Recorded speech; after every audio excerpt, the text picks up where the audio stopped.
I feel like Xfinity Wi-Fi when I try to connect with someone because it's feeling really spotty at times. I can't seem to find the hotspot. Even though I am pretty mobile and agile, it just seems that if I were to, be a mentor, or what do they call when you join a boys and girls club and you're someone's mentor, and you try to show a new kid the ropes before they decide to put it around their neck. You're like, hey, welcome to the Boys and Girls Club, which, surprised they haven't had to change their name. I guess you just have to identify as one or the other, and you're in the clear. Nothing wrong with that. But, boys and girls. Boys like girls, like Taylor Swift. I do remember where you were on our first date. Except I didn't even say hey. I was like, ho, ho, ho. Who put a sack under your tree? It's always the one that make manual ornaments and use their privilege as being a student teacher in the third grade class as they're making little glue snowman, and they're like, oh, I have nothing to do all day, so I made you this little gift for Christmas this year. And you're like, that's great. I went to Home Depot and got myself a sledgehammer so I can make us a few caskets this year to just dig deep down and bury my sins. And I guess if you do make a baby in a casket underground, are you really sinning?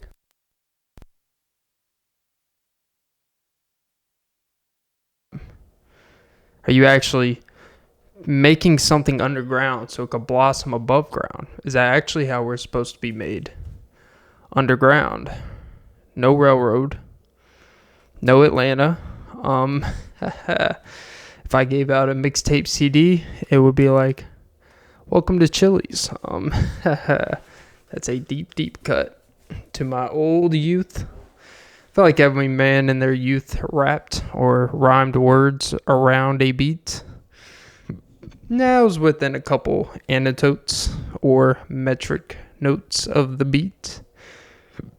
But in this intro is like the Wi-Fi that I mentioned at the beginning, because I feel like a Dalmatian if I had 101 of them, because this is Clint podcasting 101. Welcome to episode 233 of the Often Be podcast with Clint Nelson. I'm your host, Clint Nelson. Don't forget to like, follow, comment, subscribe. Hit the notification bell, but most important, ladies and gentlemen, don't forget to suck some titties and flop that biscuit where the butter meets the road. Let me dry rub you in Louisiana and just say that I have a part-time job and I could just have an occasional. Nope, just me. Let the alligator eat the toad of my toenail. Clip it up, Kawhi Leonard, because I'm on a rest day. Recording this at 3:01 a.m. Eastern on November 6th. Yeah. Say November 6th? Not that it really matters. November 7th. 2023 for the archives. And yes, it does matter. All dates matter. Even the Cheesecake Factory ones. The Cheesecake, I'm not going to go on about the Cheesecake Factory, but I was actually thinking, Cheesecake Factory has been a common occurrence in my life. Like all different types of events in my life. Different stages of life. Different celebrations. Different eventful events at Cheesecake Factory have happened, from the best to the worst. Cheesecake Factory is family, Their menu is like an assortment of family members. You get all the different types you want, all the bipolar, all the normal, all the quiet, all the, suicidal ones. And you get breakfast, brunch, lunch, dessert. And just when you think dessert's like, all right, this can't go wrong, they underslice your cheesecake. And then you get an eventful night. It's like, are they overpriced? I don't know. It's pretty high price for my liking. But you know what? The Cheesecake Factory just fills a lot of holes. It just didn't fill hers. But looking back at the video, I think the real assessment is that if we're gonna be honest, let's look at her and look at the guy she was with. I don't think in any normal setting she would go out with that dude in any capacity. I'm not stereotyping. It has nothing to do with the race aspect. It's look at the type, her behavior and what she would be into compared to how he was. I just, sometimes you just see it. You're old enough and, a lot of people just like, oh, anyone can be with anyone. We can't make a judgment. We don't know her preference. I guarantee if we go through her last 8 guys she dated, none of them have much similarities to this guy. Unless they didn't take her to the Cheesecake Factory. Then maybe that's what she's like, wait, you can't look like this and take me to the Cheesecake Factory. As she's wearing purple lipstick. Looking like Barney-ass lips. But you know what? Who cares? Who cares if her dress makes her look like Ike from Monsters, Inc.? Who cares, Who cares if she looks like a big Mike and Ike character? You know what? No. You know what? Nope, Clint. Shut up. You're going to get yourself in some trouble. But yeah. So, well, Monsters, Inc. She inked a monster reality check.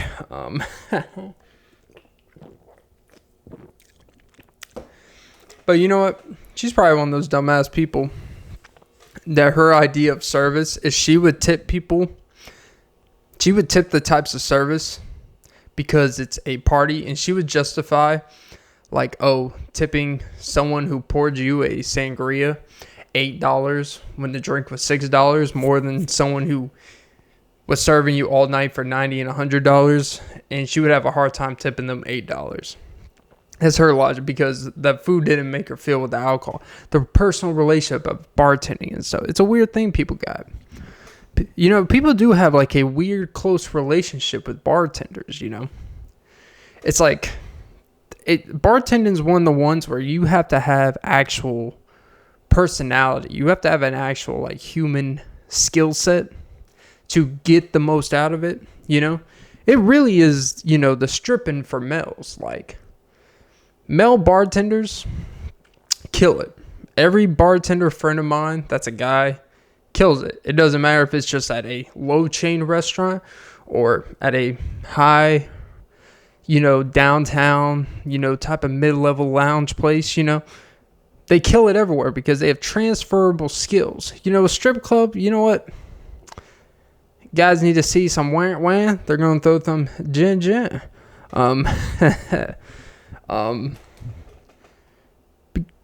But, that people were willing to pay for nonsense, You know what? I'm not going to talk about money. I'm so tired to talk about fucking money. God damn it. Money talks, shit walks. Eat that booty, and Sexxy Red's brown booty crawls. I do like Sexxy Red, She has an appealing, charismatic sense of humor, which is what I like from a person whose music I don't enjoy.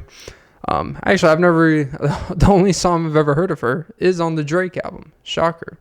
Shows how cultured I am. And interviews with podcasters I listen to. I've seen clips, and she actually seems very, sense of humor, not too full of herself, kind of fun, go back and forth. She actually has like a legitimate, real humor and personality, Her and Caleb Presley and her and Theo Vaughn. It's like oh, she's really trying to appeal to white America. Nah, white America, we love all the culture. We are culture vultures for Sexxy Red. Yeah. So, yeah. There was this one part of the clip. It's so loud. He's like, I forgot what the fuck they were talking about. It was like, they were talking about sunburns. Or Theo Vaughn, he was talking about, yeah, white people, man, we get sunburns. And he started making all the analogy. And she's like, yeah, that's a white. He's like, yeah, except when we get sunburned, we don't get called Sexxy Red, I know I completely fucked it up, but it's along the lines. He basically compares sunburns to Sexxy Red. And I was like, you know what? I like it. So, yeah. I'm a bee from the trap. I will sting you in your traps. Yeah. Nothing like being trapped where you get a pap smear. Never understood the whole pap smear, Ever run I guess if you run a smear campaign, it'll be with pap. Who needs data when you get a pap smear? Smear these lipstick nuts in your earbuds. If I hit it with my nose and stick it in the hoop, they call me earbud. Hey. Yeah, because I am a golden retriever of infinite information. Yeah. Don't forget to 5-star the podcast, or 4-star if we're going to be realistic about it. But you know what? Meet somewhere in the middle. Give me a 4.5 stars. How many podcasts has ever asked for a 4.5 star? I don't want a 5-star. Give me a 4.5 and I'll be content. All these people are like, give me a 5-star, or just don't do it. It's like, you can't ask for a review and tell them that if you're not going to give me the highest review, don't do it. It's like, then you don't really want a review. It is kind of weird. I recently got my first non-5-star review. Because I'll get, I noticed impact. Like, I'll check it like once a month and be like, oh, got a few extra reviews here. Like, cool, I have a few now. And I saw, oh, it's not a perfect 5-star. First instinct people have, oh, you're just a fucking hater. Go, you know what? You're a fucking nobody. You just had time to sit there and and click negative rating because you're a hater. It's like, you literally asked for a rating. But okay. And, it's like, hey, you know what? It sounds like, everyone says, like, you know what? Even Bill Gates once was rejected. Even Zuckerberg was once considered this. Or, even this person was fired. It's like, all right, don't compare yourself to anomalies when there's nothing that proves you're not. And then there's nothing to prove that you're not the rule. But it's like, oh, I there are people that, don't 100% love it. And that's okay. Even the best podcasters in the world, the best shows in the world, the most famous, most successful, don't have perfect ratings. And you know what? That is okay. So I'm just sending a message out there. 4.5 stars. I'm completely content. All right. So I'm not asking for perfect. I'm asking for honesty. Well, except if the honesty is a little too down there. Please don't be too honest. But you know what? Be honest enough where I can hold my head up high and be like, you know what? I'm doing something right, but it's just not right. Kind of like Josh McDaniels on the Raiders. See, look at me transition back into sports. So Josh McDaniels of the Raiders has gotten fired. For apparently, the story is, in a team meeting, the guy who actually replaced him. Talk about getting cucked on your own team. Josh McDaniels seems like the type of guy whose wife would fuck someone on the team, and then he would get fired and lose his shit. I don't blame him if that's what happened. It's not what happened. I don't know. He may not even be married. I'm just saying he's the type of guy. No reason why I'm comfortable saying that is because he is highly unlikable. Like, there's nothing about him that's likable. And you know what? business and leadership and leading a team and leading a team's success is not always about being likable, but you can't be completely unlikable. And I think he has mastered that you can be really good in one role and just some about you being in the elevator role, it just doesn't work.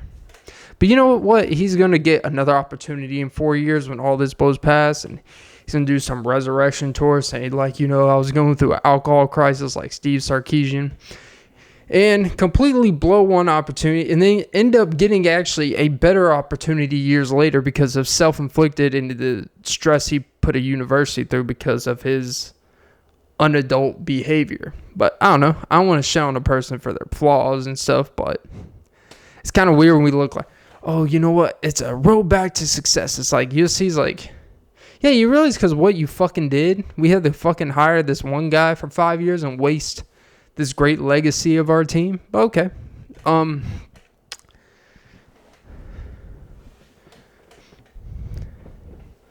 So, yeah.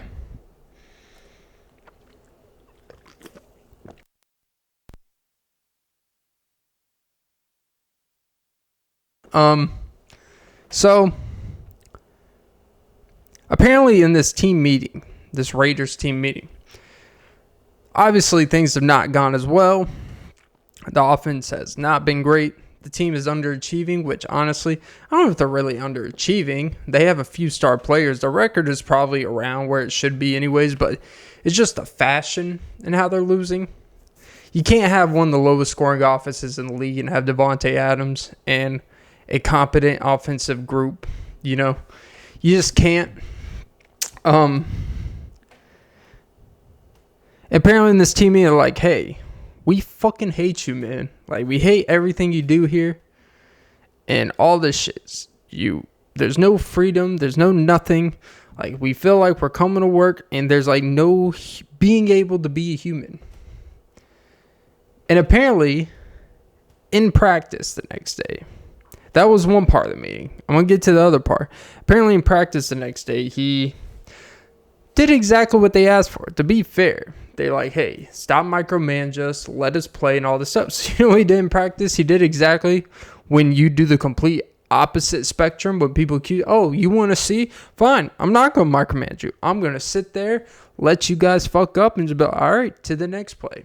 And do complete opposite when reality is, we want you to coach us. Just don't be so over the top on everything that it leaves variability of human motion, right? So he did the opposite. He just was distant, not really present, just kind of there, going through the motions. But apparently the other part of the practice was Antonio Pierce, a former New York Giants player who played against his Patriots teams that he was coaching on, and said, didn't shit on the Patriots. In a way, he was kind of complimenting, like, hey, look, even when you're facing the great teams, you got to believe you can win. Even if everything says you shouldn't, you got to have this false belief that you can win every game you're in. And he's like, and apparently right in the meeting, McDaniels like, don't speak about the Patriots like that. Like, it's like you don't even work for them anymore. And,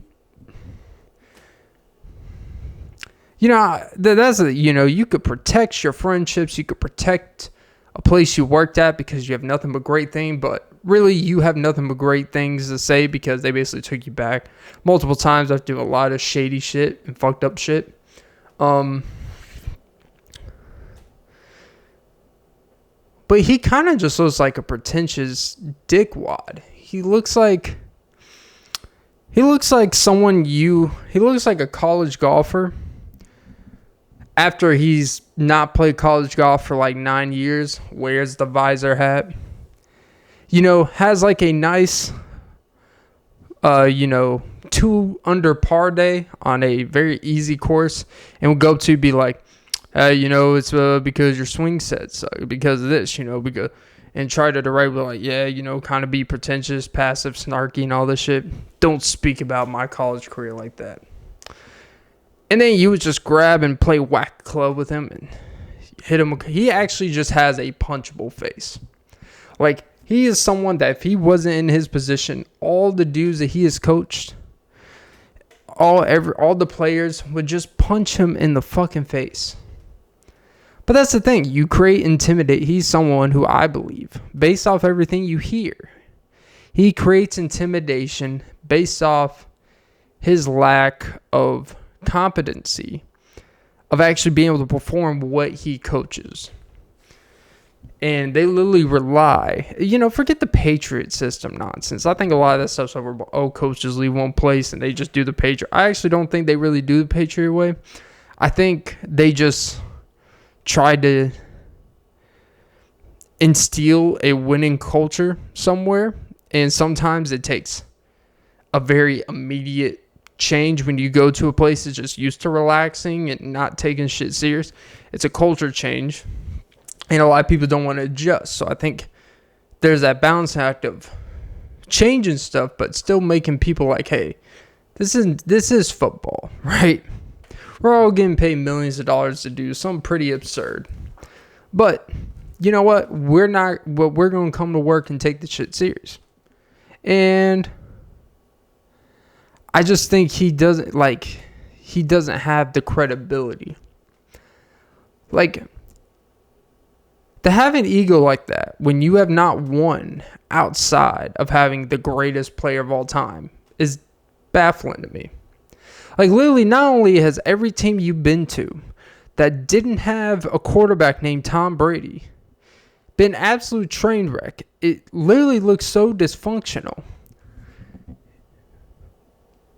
that you can't even put up a competent offense. Except the exception of his first year in Oakland, where you already had an established quarterback in Derek Carr, the number one leading rusher, Devontae Adams, and a nice supplement of weapons. So everything was already in place. But you've never had to actually elevate people. You just had to make people perform at their median levels of what we expect of them. Because if we don't remember, after the whole Denver situation, he was the offensive coordinator for, I know this is getting way too deep down. This is why it's the Off Me podcast. I'll talk about whatever the fuck I want. He went to the St. Louis Rams.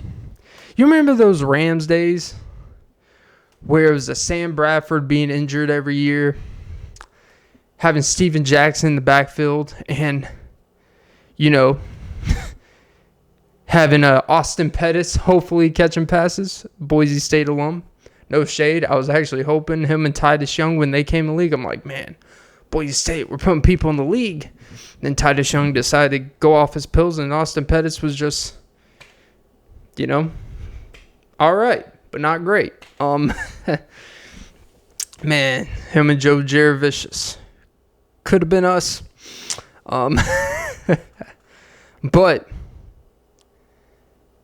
But there was that one Brandon Lloyd year where it's like, holy shit, 1,500 yards. And then, whatever. He was the offensive coordinator. And they were essentially the worst offense in the league. It's like, oh, damn, you couldn't even pretend for a year that you knew what the fuck you were talking about. Then he went back to the Patriots and resurrected his career. Like, hey, when Tom Brady's my quarterback, I look pretty fucking good. He's like, yeah. Tom Brady also looked pretty fucking good with Byron Leftwich as his offensive coordinator too. And that's no shade to Byron Leftwich, but Byron Leftwich wasn't established as you quote unquote were. So maybe someone was making your plays look a lot better than it is, right?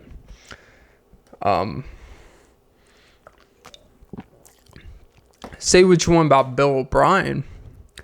At least when he went to Houston with inconsistent quarterback stability, they still won games and were able to be competent. He at least had a 500 to an above winning record. So yeah, I don't know. All this, all I know is I won $43 this weekend. I won technically all my bets. But I didn't win to the highest potential because, Aiden O'Connell doesn't want to throw for 4 fucking more yards when you have 8 minutes left. You know, you couldn't get the 213. You guys were up by 24. You couldn't get a cheap 5-yard slant. Yeah, you guys still kind of have to throw the ball. All right, but you know what? I'm not mad at all. Go Raiders. And it wouldn't have mattered anyways. You know, I'm actually kind of glad Aiden O'Connell didn't get the 4 yards, because if he would have got the 4 yards and then the punter that I needed to get 4 fucking punts gets 3, I might have fucking punted my fucking phone. That would have made me more mad. Like, I can handle a quarterback, a running back, a receiver not doing their part, not getting their numbers. I can look. If I do a low number for a punter, and you guys can't get the 4 punts, like, goddamn Buffalo, like, what the fuck happened?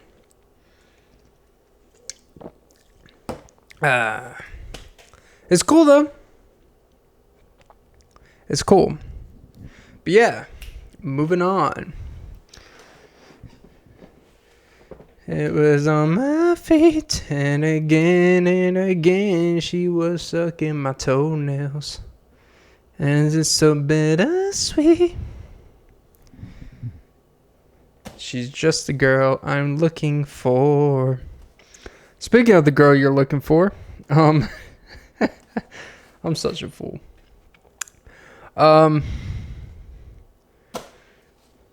So Margot Robbie is actually considered average, according to the average man. Like, there's literally been this craze, social media craze, where people just say, well, I think the correct term is she looks mid, or she just looks mad regular. I guess I've never seen her Wolf of Wall Street, you know, because there ain't nothing mid about her performance in that, if you get what I'm saying. Oh, she goes all in for the part, you know. It's all about great acting, you know. Even Leonardo DiCaprio is like, oh shit, she's 30. Man, you know, I'll let it be. Even Leo had to make an exception towards his attraction towards her. And she was above his age preference, you know? But you guys are going to have the audacity to say she's mid. And that's a weird thing with social media is when everyone zigs, she zags, she's considered one of the most beautiful women in the past, you know, half decade and all the movies. She's literally fucking Barbie, right? And we live in this thing where it's just normal to just be like, everyone, you know, that's the thing. If a consensus is like someone is beautiful, someone's pretty, someone's very attractive, you being the person like, you know what? To me, they're mid. It's like, that's great. She would never consider you. So it really doesn't fucking matter. You notice how the people that say certain people look mid are never the people that you would be like, uh-oh, he would turn her down. It's like, no, because there would be no option for you to turn her down. Like, she would never be in your aura, right? Like, if John Hamm were to be like, yeah, she's mid, it would be like, uh-oh, we're on to something. So, that's the thing. Like, if Brad Pitt, who was in freaking Once Upon a Time in Hollywood with her, if he said, yeah, you know, I was on set and I was like, I didn't get the hype, that would hit different. It would be a dick thing to say, you know, but I'm saying that would hit different. You wannabe gym bros who curl 20-pound dumbbells are sitting there saying she's mid. You know what? Your reps are mid. Literally, you go mid-range motions. You get mid-contract. All right, sorry.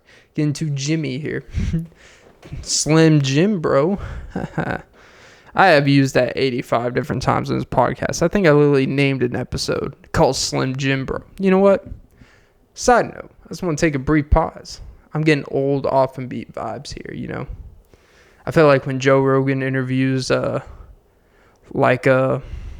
Burr, or when he interviews one of his comedian friends, sometimes you get that old Joe Rogan feeling, you know? But yeah, I look at my narcissism, comparing myself to the biggest podcaster in the world. But yeah. Today's sponsor and current drink is Prime. They were still $1, which is probably a sign that these things are absolute like trash in terms of value.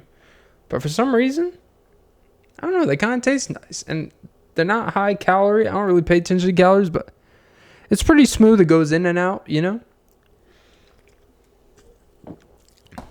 But yeah, this whole thing of, if there's a consensus that someone is attractive, or at the very least, like, okay, yeah, he and she is good looking, and you want to sit there and be like, you know, I'm gonna be honest, I'm gonna say the unpopular opinion, I think she's a 4 out of 10.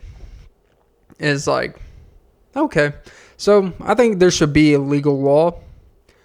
If you say a Margot Robbie, if you say someone who's consensually agreed to be at the very least above average attractiveness, you should have to expose your picture to the world. A true picture.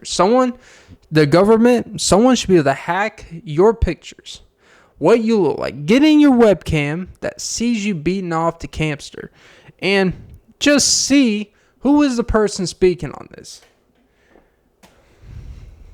You know, and honestly, I feel like there should be a system from a YouTube and Instagram standpoint where I think to participate in certain activities and comments and stuff where you're talking about appearances of someone, you should always have to have a picture of you on your profile. So if you criticize someone, you should be able to receive criticism back. I don't think that's crazy to ask for. But speaking of, getting the little YouTube war, right? So this is kind of a multi-layered thing. I literally learned about this last night. And I don't know a whole much about the main story, but it kind of parlayed and got me down a rabbit hole to another thing that I wanted to talk about. So Nick is not green, or green is not Nick. Maybe one of the two laziest YouTube channel names of the same person who just inversed it. And I hate when people try to say, well, actually it's because I do one type of content on this. It's like you do commentary and you talk about the same stuff on both channel, but you just don't want to oversaturate one and stuff. You want 2 streams of income. Like, we know what's happened. Once it reaches its potential on one, you start another one, so it reaches another new feeling type of thing. Oh, it's a new channel. People like, it's essentially the same thing. Apparently, he's been getting chastised and hexed for doing some, I guess, foul shit, speaking on a incident of a close friend, even though this is all in the YouTube sphere, people who are on YouTube and social media. Her experience with a YouTuber who did SA to them. I don't want to say it and get my video shadow banned because I actually like this episode so far. But did some stuff in it that is against the law, quote unquote, but the incidents don't necessarily match up. But he spoke about it before the facts ever coming out, or without knowing if the situation is true or not. Got ahead of himself, and I guess when the stories started coming out, it turned out that wasn't the whole case, and he's getting chastised for speaking on something too fast, defending a friend, but even worse, doubling down and not really apologizing for X, Y, and Z. The whole YouTube stuff is coming out, and only people defending him are, you know, fanboys and girls of his, whatever. But it turned into, you know, once you get in the algorithm of commentary, and I'll be honest, I actually used to watch some of his videos, not because of necessarily anything of his opinion of what he has to say. I just like the topics sometimes people cover, and actually I like the way he edits his videos as someone who doesn't edit. One thing I do appreciate, I think he does a very good job editing and stuff, so it makes it interesting, even if I don't necessarily, because I do think that's the thing, is like sometimes people don't like people, they don't really care for their thoughts or opinions on it, but they'll continue listening and watching them just because they visually, or they're very good at the editing part, so it's appeasable to watch, right?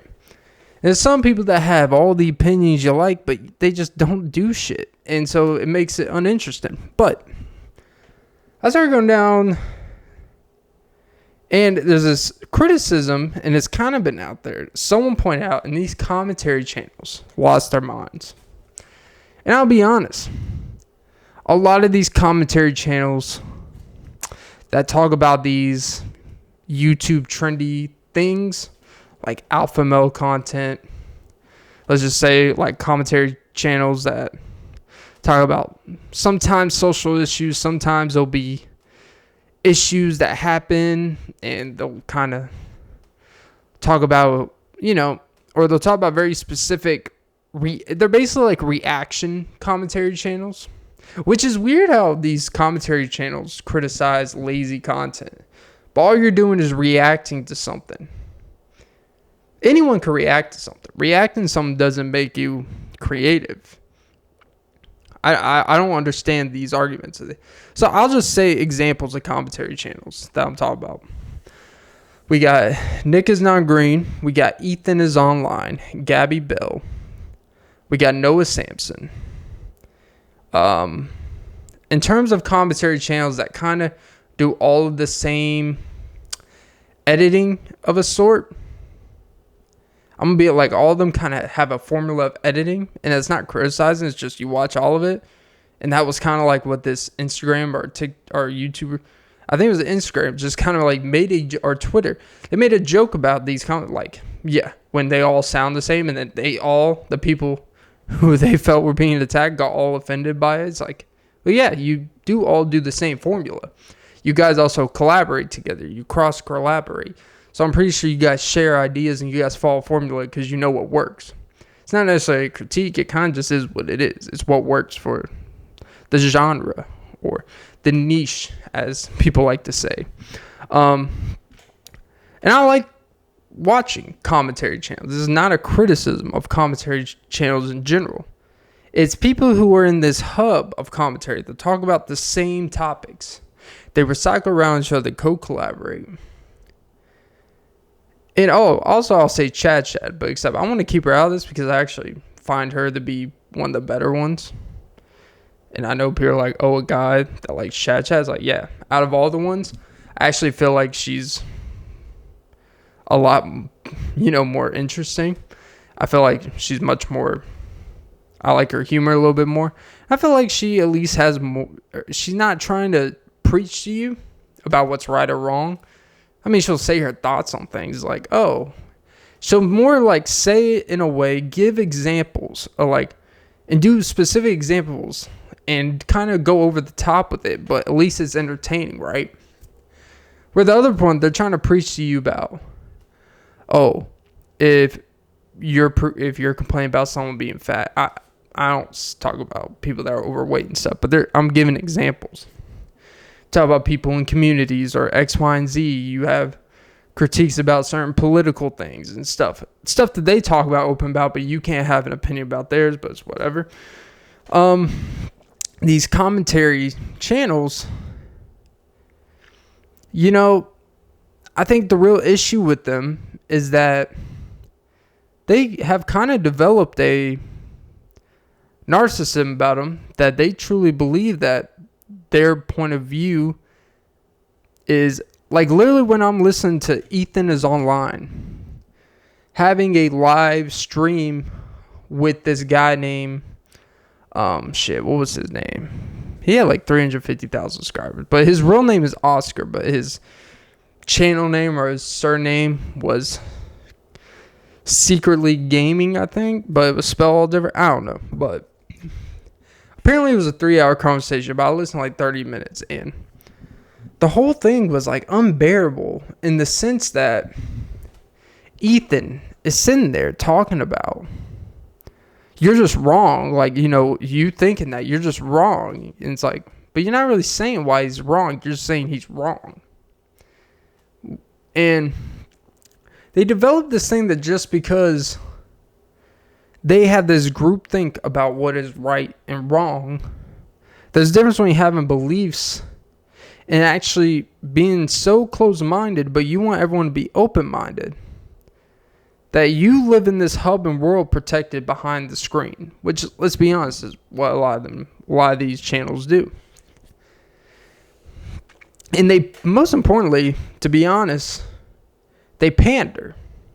Not the channels of people that are actually part of the community of what they're defending, is people who are more of the masses, but they partly protect, quote unquote, people who are not in their quote unquote community. But people in their community are like, bro, you don't even you're not really protecting us. You're actually protecting people that are doing harm by protecting the people who are manipulating what we're trying to do. And like the Noah Samsons of the world, to be honest, he's a coward. Ethan Online, he is kind of egotistical when you break it down. And the thing is, they will all team up, they will do edits, and they can edit anything to make anyone look like shit. But the reality is commentary channels I think they're starting to become a turnoff for people, because a lot of us are starting to see that I don't even know if a lot of them really 100% believe what they're saying. I think they know what sells to an audience. They create a rabid fan base. And also the weird thing is, during this call with this other guy, he was talking about, well, in your channels, you're spewing ignorance and stuff, and then your fan base comes after me in comments and stuff. And he's like, yeah, your fan base comes after me. It's like, well, that's because my fan base actually, because my fan base is ignorant and they're trying to hold you accountable. And he's like, I can't control what the fans do. I put videos out there. I have a fan base. I can't control what they do. And he's like, no, but see, that's your problem. You have a responsibility for all these fucking platform people. It's like, he's like, dude, you have a bigger audience than me. What the fuck are you talking about?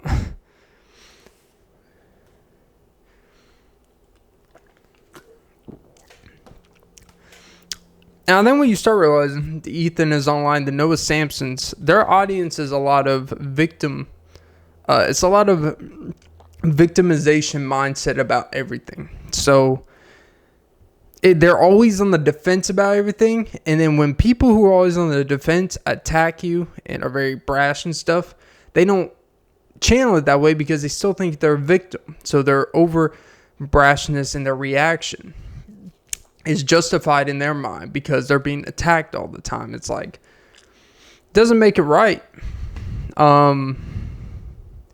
The way you think about how you're a victim of people's words is at some point a you problem. You're not a 14-year-old child, right? If you're a 14-year-old child, all right. But once you become an adult and stuff, like, you're in charge for how you react to words. And these commentary channels are one of the most sensitive people ever, but they want to have the most obstruct, most well-rounded, so well-researched. They're scripted stuff. They have word for word planned out. They do all this work, and it's ironclad.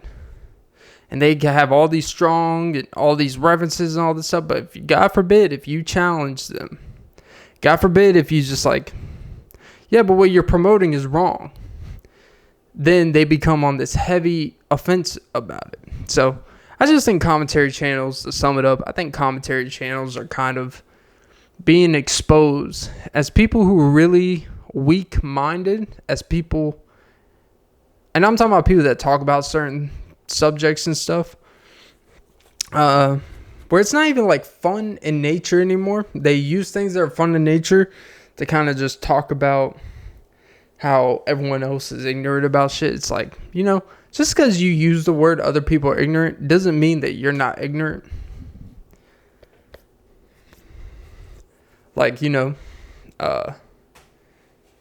yeah, they'll be the first to call everyone else miserable in their lives, but yet Ethan literally just in there smoking weed in his room all day. But I don't know. He's online, so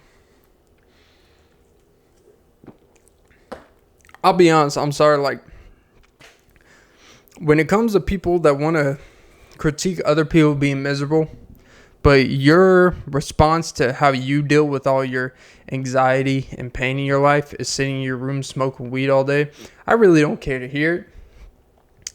Weed is just like any other recreational thing. Yes, it can be used for therapeutic things. That's great. It can be used just for personal use because you want to get high, because you want to feel good, because X, Y, and Z.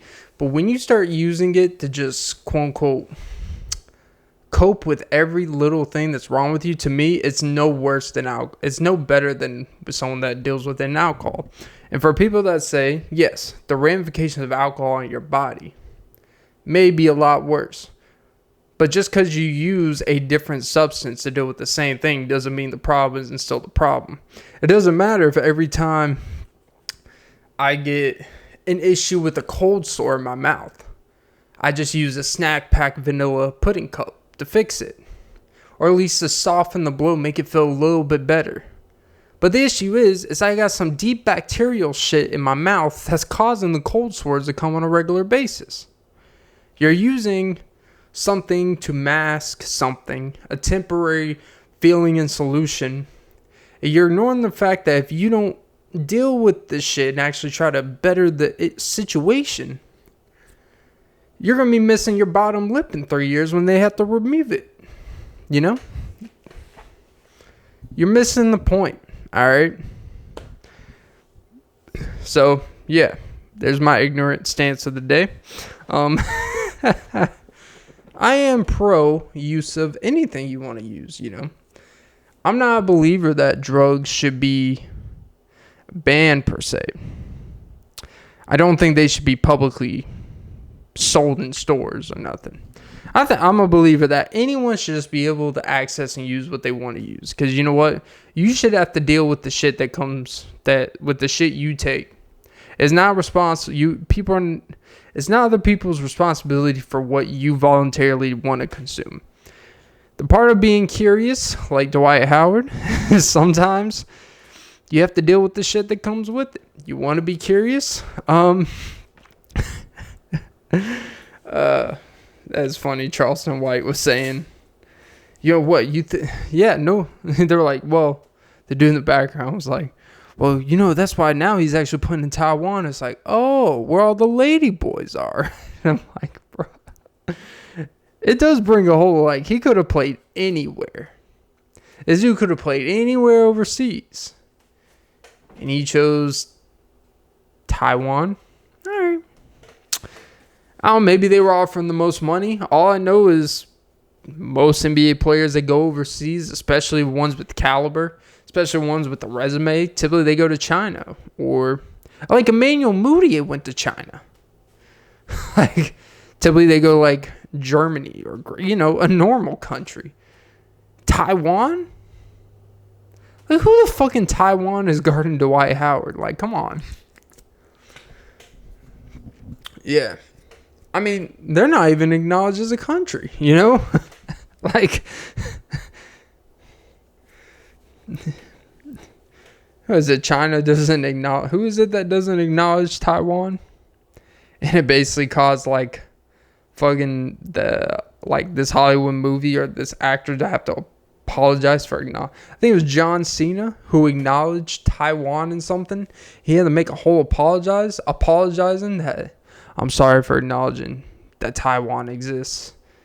In Taiwan with its 5 million people are like, oh, no, we exist. We just are getting fucked over. It's so stupid that we have to sit here and not acknowledge a country that is on a map, a global certified map. Taiwan, we have to pretend doesn't exist, even though there are people that live there, even though we have products that literally say made in Taiwan. But when we're around their enemies, we have to sit here and be like, nah, Taiwan. Well, what's that? Is that a foot cream? Taiwan? I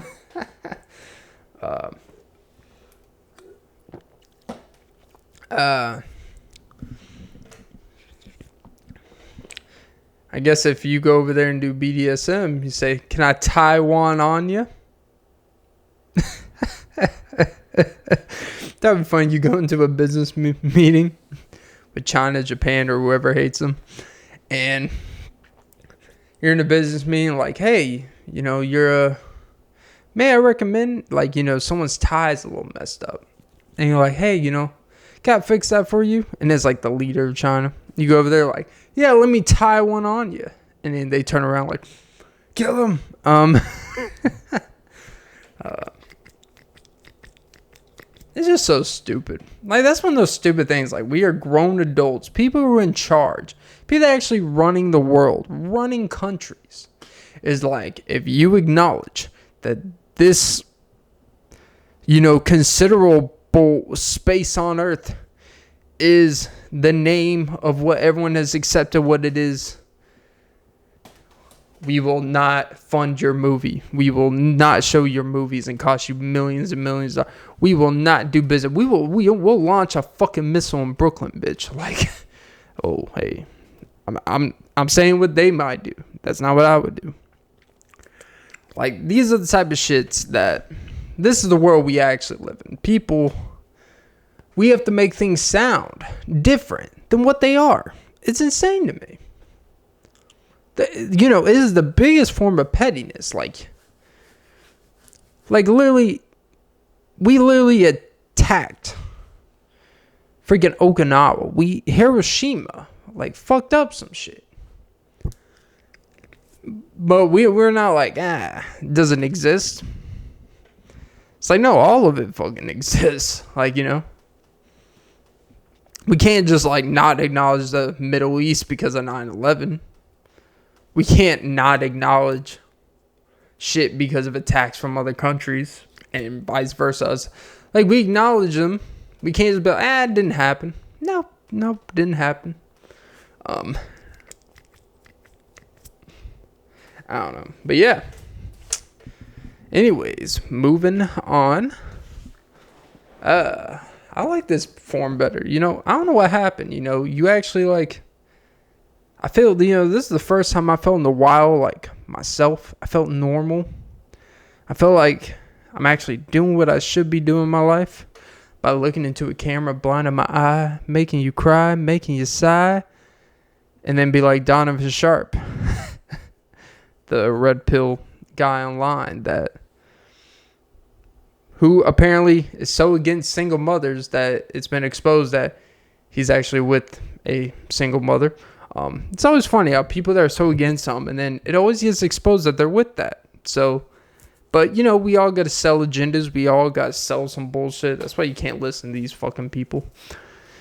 Apparently, he did a bullshit wedding. I mean, I guess it's certified. People that are so against marriage, and yet they tell their audience marriage is there to fuck you up. If someone's all this shit, and then somehow they do it. They do it. He didn't seem like he wanted to do it. He must have got her pregnant or something. And in the speech, man, I literally just watched the Auburn preach video. This guy's corny as fuck anyways.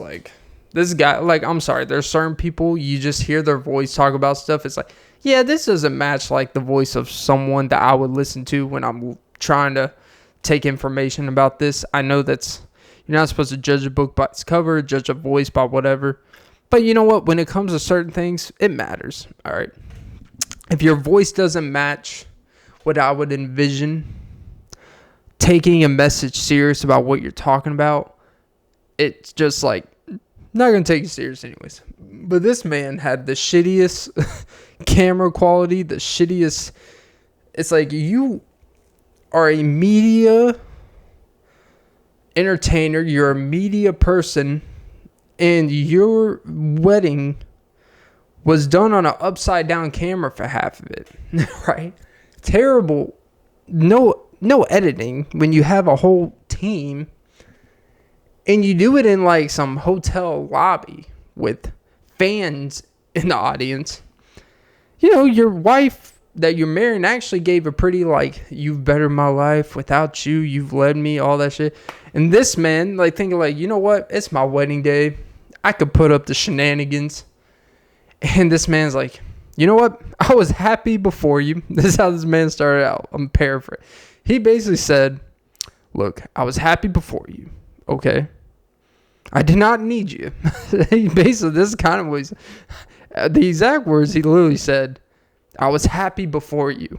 And it's like, okay, like that could be true, but maybe this is not the way to put it in this time and place. And as a high value, that's a high value, you have certainly I've made your life better. Not a whole lot of we made each other stuff. Not even a whole lot of you made me. This man said, I've made your life better. I've done a lot of great things. And then he goes on saying like some, okay, whatever-ish. And then this man said, I was financially successful. It's like, that's a weird thing to bring up at a marriage. Like, on the wedding day, it's like, all right. I was financially successful before you, but it certainly feels better to have it, not even to spend it with, he said to have it, the kind of, I forgot what he said. He didn't say to spend it on you, but he basically, like, he used the money as but it's nice to be able to spend that with someone, I guess. And this man like, yep. And I announce us man and wife. And I'm like, you could have just not recorded it. Am I crazy? Like, there's no way he saw that video. There's no way they recorded that. And they're like, yep, this will help people take my message seriously. It's like, first of all, this is what's happened. This is what's wrong with this red pill stuff. Is that guy who's doing it doesn't even believe what he's doing it. That is a man that has been broken and hurt so much. And you think at his age he would be better than that? There's honestly, if I was someone that got caught up in that world, and I was a consumer, and I was someone buying whatever bullshit these people are selling, listen, I would watch that and think like, you know what? Something about this doesn't seem right. This is not supposed to be a 24/7 front. There's nothing human about what's happening. Because he seems like someone who's trying to convince you he's about that and doesn't actually live it. That's kind of the thing.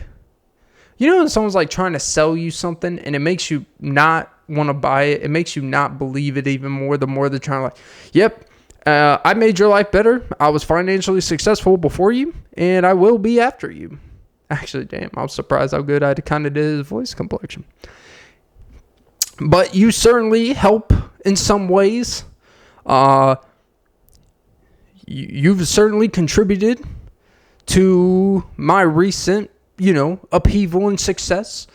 And it's like, bro, like, you are not that goddamn important. Like, you're not, like, you're the lowest tier of red pill. Like, the people in the red pill that I would scoff at look at you and literally be like, no, look, guys, ignore this motherfucker. Ignore this piece of shit. Like, this guy is absolute a pussy. Like, this guy is trying to convince you of something that's not really what it's about. But they all sell the same rhetoric. They all want to make you feel like, it's societal issues for why they suck with women. But all you see is in that moment, you're like, how are you going to talk about all this red pill shit? About getting woman, about being able to have any woman you want if you act like this. And the result of everything you're teaching, no offense, as we're going back, if Margot Robbie is mid, this bitch wouldn't even get a bid. She should stay hid. Maybe that's why he wanted the video upside down. All right, I'm not going to critique a woman's appearance.